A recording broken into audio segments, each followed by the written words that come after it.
ভেঙে যাওয়া মানেই জীবন শেষ হয়ে যাওয়া নয়, ভেঙে যাওয়া মানেই তো আরো একটি সুযোগ রবকে চেনার, চারপাশের মানুষগুলোকে চেনার যারা আপনাকে ভেঙে দিয়েছে। তাদের জন্য আপনি কেন ভেঙে পড়বেন? ঘুরে দাঁড়ান, নিজেকে এমন এক পর্যায়ে নিয়ে যান যেন এই ঘুরে দাঁড়ানোটাই তাদের জন্য দাঁত ভাঙা জবাব হিসেবে দাঁড়িয়ে যায়। যিনি আপনাকে এত এত ভালোবাসেন যে কখনো ছেড়ে যান না, আপনি সে রবের জন্য সামনে এগিয়ে যান, নতুন ভাবে পথ চলতে শুরু করবেন, শুধু এই আশায় যে আপনার রব আপনার পাশে আছেন। আপনি যদি আপনার রবকে স্মরণ করেন তাহলে তিনিও আপনাকে স্মরণ করবেন, কোনো সন্দেহ নেই এতে। তাই কোনো সংকোচ ছাড়াই আল্লাহর উপর তাওয়াক্কুল করে এগিয়ে যাওয়া আপনার জন্য কল্যাণকর। ভাঙা হৃদয়কে জোড়া লাগানোর জন্য আল্লাহই যথেষ্ট।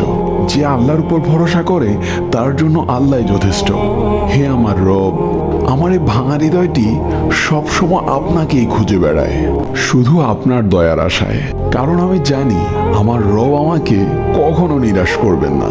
আল্লাহ আমাদের সকলকে রবের ফায়সালার উপর সন্তুষ্ট থাকার তৌফিক দান করুন। আমিন।